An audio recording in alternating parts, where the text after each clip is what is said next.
What's up, Mystic Manifesting family? Nick with Mystic Manifesting here. And I've been talking about this, and we're taking a little break off the success stories just because I popped this book open and I thought about recording something. I was on my way out, and I'm dealing with my own stuff that I'm trying to manifest right now, some other things in life, which, like I said, we don't judge a bridge before it's done unfolding. There's things still unfolding, and remember, we can't fuck this up. And I just want to give you a daily reminder, you can't fuck this up. Don't judge the bridge before it's finished unfolding. Sometimes things get worse before they get better.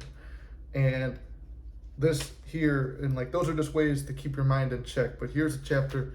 It was the first thing I opened up to. I have it highlighted, the last paragraph of the last page in chapter 2 of the book Out of This World by Neville.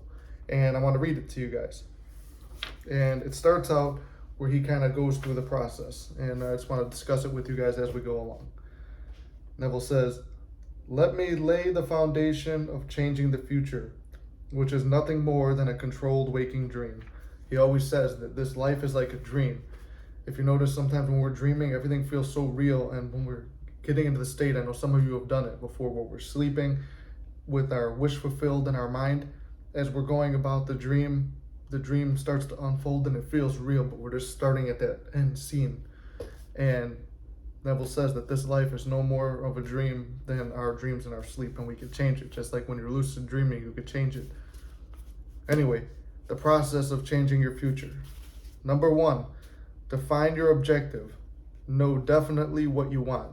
This is something else we've talked about. A lot of us have desires, but we don't know fully what it is. We didn't lay it out. We didn't script it. We didn't put it together and have an exact, clear picture. It's just something there.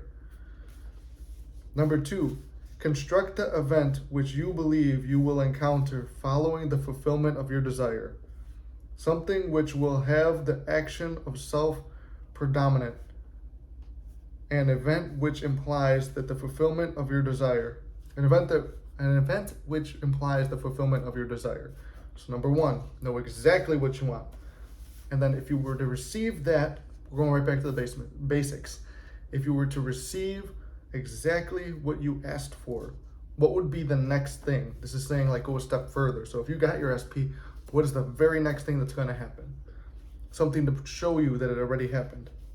Number 3, immobilize the physical body and induce a state of consciousness akin to sleep. That's SATS, state akin to sleep. So sitting down in a meditative state. All it is really a meditative state.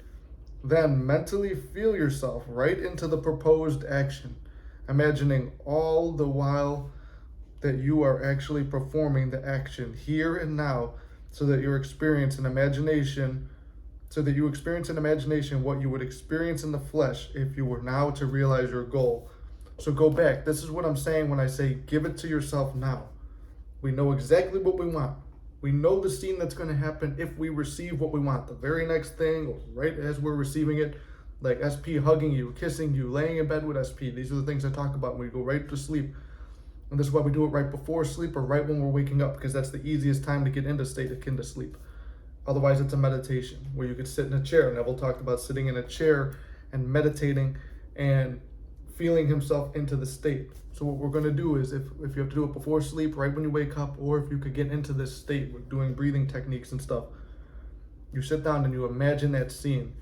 You imagine how it feels to put your hand behind SP's head, feel her hair behind, like amongst your hand, and you're grabbing the back of her head, bringing her in for a kiss.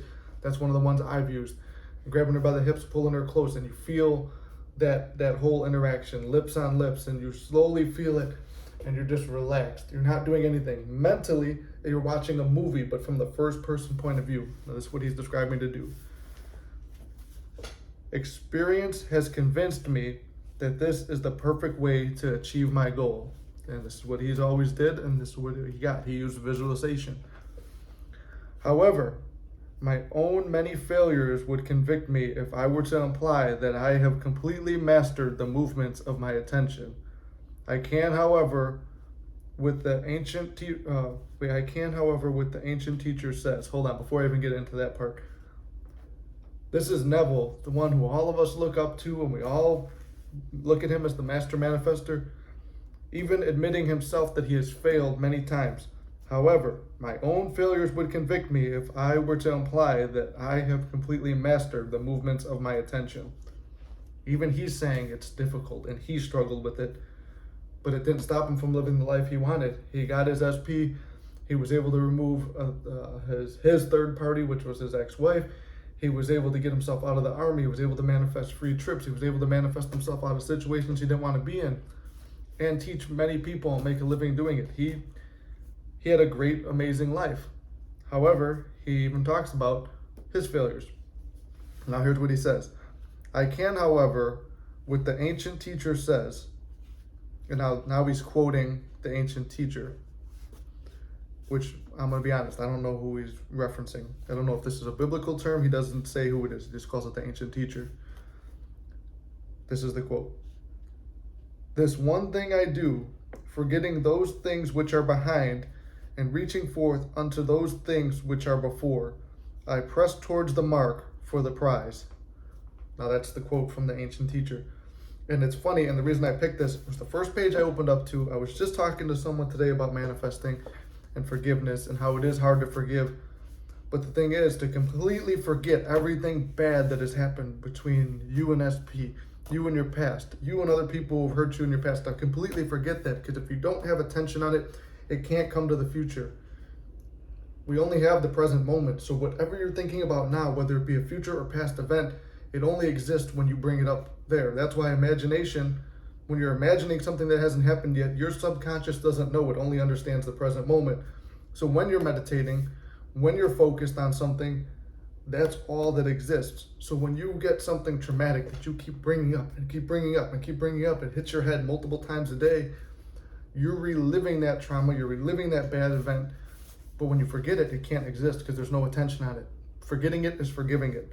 So he says, this one thing I do, forgetting those things which are behind me and reaching forth unto those things which are before.